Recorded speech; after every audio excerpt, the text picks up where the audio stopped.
नमस्ते। आज हम बिहार के सभी पेंशन लाभार्थियों के लिए एक बहुत ही जरूरी अपडेट पर बात करने वाले हैं। देखिए, बिहार में लाखों लोग हैं जो अपनी सामाजिक सुरक्षा पेंशन पर ही निर्भर हैं। और अब एक ऐसी नई प्रक्रिया शुरू हो गई है जो ये तय करेगी कि उन्हें ये पैसा आगे मिलता रहेगा या नहीं। सरकार ने बिल्कुल साफ कर दिया है कि अगर ये सालाना वेरिफिकेशन प्रोसेस पूरा नहीं किया गया ना, तो इसके परिणाम काफी गंभीर हो सकते हैं। तो चलिए इस पूरी प्रक्रिया को थोड़ा और गहराई से समझते हैं। तो ये जो प्रोसेस है, जिसे ई लाभार्थी ई-केवाईसी के नाम से जाना जाता है, अब ये सभी के लिए अनिवार्य हो गया है। मतलब इसको करना ही करना है। तो आखिर ये ई-केवाईसी है क्या और ये इतना जरूरी क्यों हो गया है? देखिए, सीधे शब्दों में कहें तो ये एक डिजिटल तरीका है ये साबित करने का कि पेंशन लेने वाले व्यक्ति जीवित हैं। इससे ये सुनिश्चित होता है कि पेंशन का पैसा सिर्फ सही और जिंदा लोगों तक ही पहुंचे। हाँ, इसको जीवन प्रमाण पत्र भी कहते हैं। तो ये नियम किन किन लोगों पर लागू होता है? ये बिहार की सभी मुख्य सोशल सिक्योरिटी पेंशन स्कीम्स के लाभार्थियों पर लागू है, जैसे कि वृद्धावस्था पेंशन, विधवा पेंशन और विकलांग पेंशन। मतलब अगर कोई भी इनमें से कोई पेंशन ले रहा है तो ये जानकारी उनके लिए बहुत जरूरी है। अच्छा, अब सवाल ये उठता है कि इसको पूरा कैसे किया जाए। सरकार ने इस काम को पूरा करने के लिए दो अलग-अलग विकल्प दिए हैं।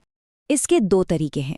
पहला है ऑनलाइन तरीका, जिसके लिए किसी नज़दीकी कॉमन सर्विस सेंटर यानी CSC पर जाना होगा, जहां बायोमेट्रिक से मतलब फिंगरप्रिंट से वेरिफिकेशन होगा। और दूसरा है ऑफलाइन तरीका। इसके लिए अपने ब्लॉक ऑफिस में जाकर सीधे अधिकारी से वेरिफिकेशन करवाना होगा। तो जैसी सुविधा हो वैसा विकल्प चुना जा सकता है। अब इस प्रोसेस के लिए जाने से पहले ये जरूर देख लें कि कुछ जरूरी डॉक्यूमेंट्स और जानकारी तैयार हों। अच्छा, अब बात आती है खर्च की। इसमें थोड़ा कंफ्यूजन है। कुछ सोर्सेज कहते हैं कि CSC पर इसका शुल्क 50 रुपए है, जबकि कुछ दूसरे सोर्सेज कहते हैं कि ये सेवा बिल्कुल मुफ्त है।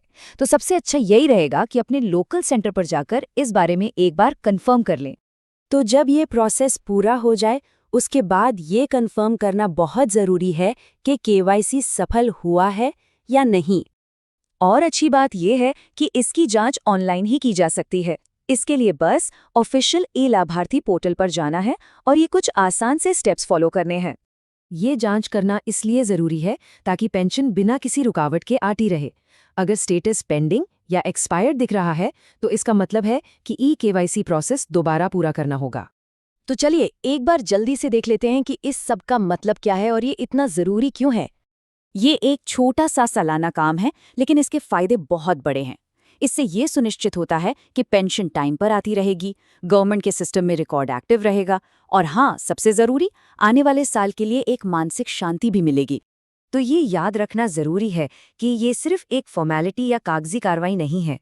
ये आय के एक ज़रूरी स्रोत को सुरक्षित रखने के लिए एक बहुत ही महत्वपूर्ण कदम है।